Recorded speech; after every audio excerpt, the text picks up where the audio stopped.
shocking and powerful hook, asterisk. When a wrinkled old veteran asked to use the Army's firing range, the colonel couldn't hold back his laughter. "This isn't a museum," he mocked. Soldiers chuckled until that veteran calmly picked up a rifle and began breaking every Navy SEAL shooting record ever made, one by one, with a steady hand, a cold stare, and a past none of them saw coming. It was a bright, cloudless morning at Fort Haven, military base.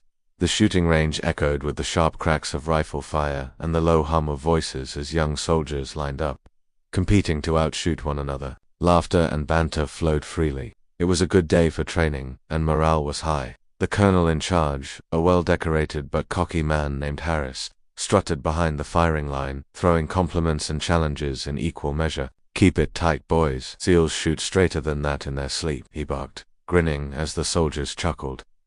Then came a figure no one expected, an older man walking toward the range with slow, measured steps. His gray hair peaked from beneath a faded cap, and his worn army jacket seemed more memory than uniform. A duffel bag hung from his shoulder.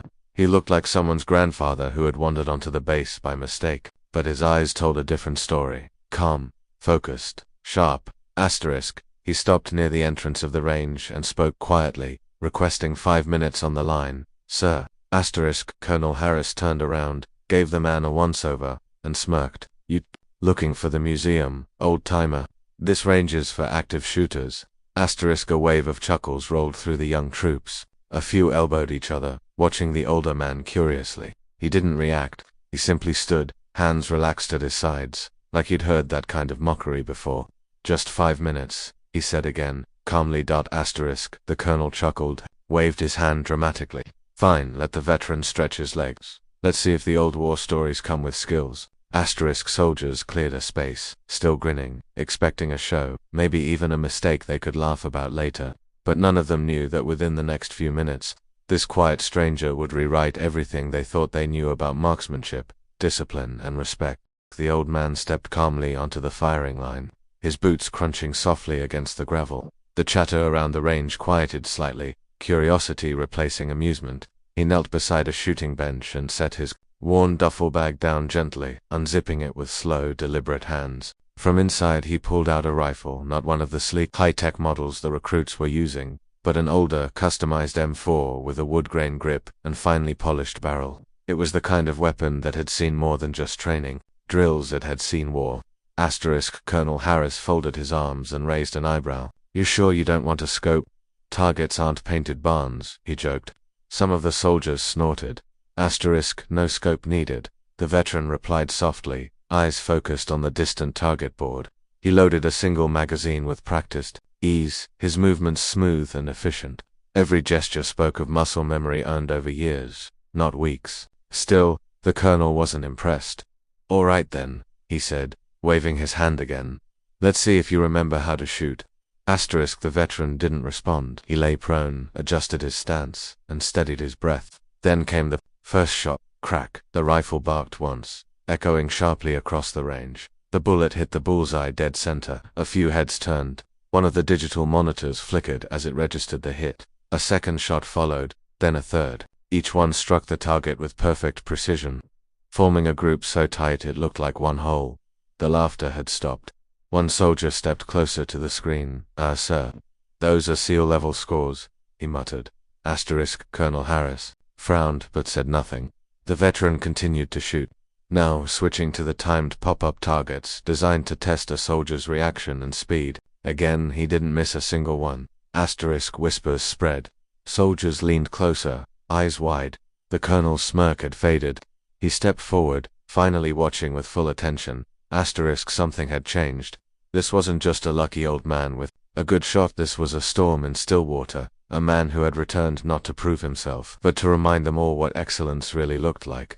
The first shot that changed everything. By now, the shooting range had fallen into an unusual silence. The young recruits who had once been joking and chuckling were now lined up behind the veteran, watching every move with quiet tea. Even Colonel Harris, who had been casually checking his watch minutes earlier, now stood still with narrowed eyes, tracking each shot. The veteran, still unnamed to most of them, moved like a man who had done this 1,000 times. His breathing was steady, his posture relaxed but perfect. There was no tension, no effort, just precision. He changed magazines without looking, like it was second nature. Then, without any announcement or warning, he adjusted the settings to long-range moving targets, one of the most difficult challenges even for active-duty marksmen. Normally, only top snipers trained on this mode. He's not serious, one soldier whispered, but no one dared to laugh now. The targets began to pop up randomly at various distances. The veteran didn't hesitate. Shot after shot rang out, and each one found its mark, clean, direct, and fast. He shifted positions, with smooth, practiced motion, shooting from prone, kneeling, and standing without a single miss. His rifle sounded like clockwork, timed, measured, and deadly. The ranger's digital tracking system lit up, showing groupings and scores in real time. A buzz passed through the watching crowd. It just beat Jackson's record. Someone whispered, "No way, that record's been untouched for 2 years." Another replied, but then it happened again, and again. 5 more shots, 5 more shattered records. Colonel Harris walked over to the display, arms crossed. His smile was gone. His eyes moved quickly across the screen. Accuracy, 100%. Reaction time, elite tier. Misses 0.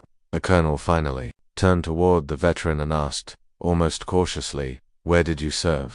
The veteran stood, brushed dust from his pants, and looked the colonel in the eye. SEAL Team 6, instructor, retired. A wave of stunned silence hit the group like a wave.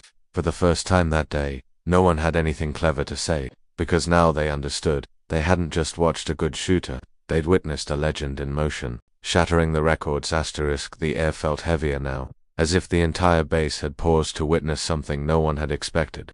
The veteran stepped back from the firing line, calmly removing the magazine and clearing his rifle before setting it back in its case with care and quiet dignity. Behind him, the digital scoreboard continued to update, each fresh line of data confirming what many had already realized with their eyes. He hadn't just performed well, he had broken every active shooting record on that range, including those held by elite Navy SEALs and Special Forces operatives. Colonel Harris stood frozen, arms slowly uncrossing. He stared at the screen, disbelief painted across his face. Accuracy, 100%. Long-range grouping, tighter than the base standard. Pop-up reaction time, record shattered. Even the endurance shooting score, which measured consistency over dozens of shots, had been broken. The soldiers began murmuring, among themselves, no longer mocking or doubtful, but impressed, even reverent. One young soldier, still wearing his protective earmuffs around his neck, stepped forward with wide eyes. "Sir, what's your name?" he asked. The veteran gave a small smile. "Victor Cross." A second soldier whispered, "Wait, Cross. The Victor Cross. I've read about you. You train Tier 1 operators overseas." Another chimed in. "Didn't he lead the raid on *?" Colonel Harris held up his hand, cutting them off. He stepped forward, this time with a different tone in his voice, not arrogant, but respectful. "Mr. Cross," he said slowly, "if I'd known who you were, I'd have *. You'd have treated me differently." Cross interrupted, "Not unkindly, and that's exactly why I didn't tell you." There was no anger in his voice, only truth. Around him, the soldiers stood a little straighter. The colonel looked down, then nodded. "You're right." Cross picked up his rifle and slung the duffel bag over his shoulder. "It's not about proving anything," he said, glancing around. "It's about reminding you respect doesn't wear rank, it wears history." And with that, the man, who had silenced a firing range, walked away, leaving behind a group of soldiers forever changed. The new standard word about Victor Cross spread quickly across Fort Haven like wildfire. By the next morning, every soldier, from fresh recruits to seasoned sergeants, had heard the story. Some didn't believe it until they saw the updated digital board in the Rangers control room, now dominated by the name V Cross.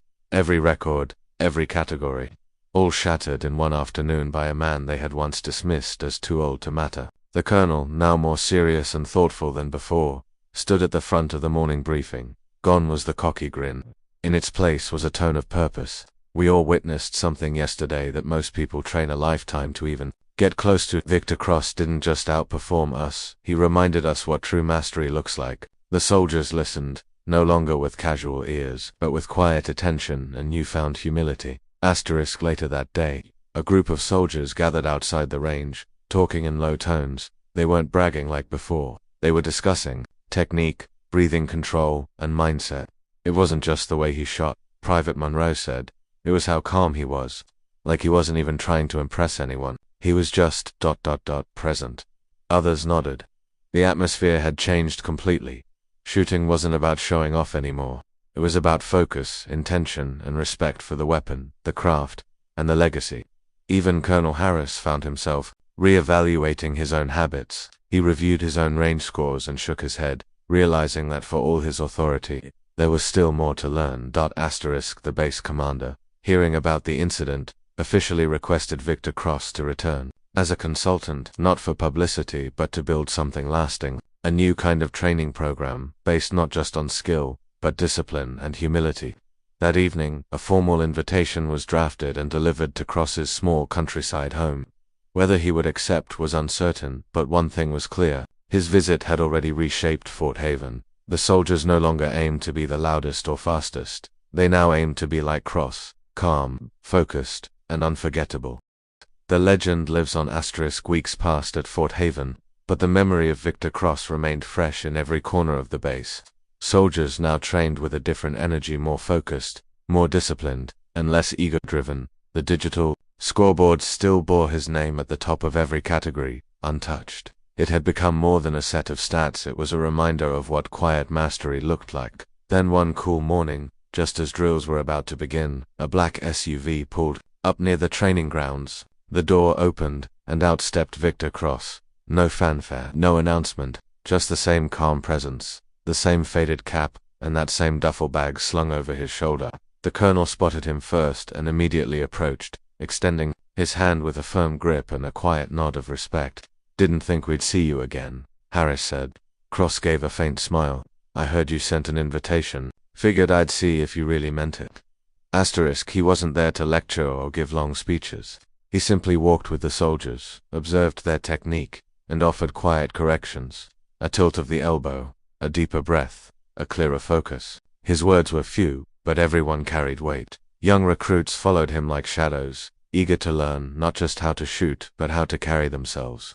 Over time, Fort Haven's training program transformed. Cross came twice a week, refusing pay, saying only, "Someone once gave me their time when I was young. I'm just passing it forward." Months later, the base held a quiet ceremony, not with medals or grand speeches, but with a small plaque installed at the range. It read, "In honor of Victor Cross, a true marksman, a quiet teacher, a legend." He didn't attend the ceremony. He said he didn't need the praise, but he did stop by the next day, looked at the plaque, and gave a small nod before walking back to his truck. And from that day forward, every soldier who stepped onto that range didn't just try to beat a record, they tried to live up to the name behind it. Victor Cross had come and gone, but his mark remained forever. If this story moved you, don't forget to like, comment, share, and subscribe to Deep Wounds for more powerful, true, and emotional stories. Join the Deep Wounds family, where every story leaves a lasting mark.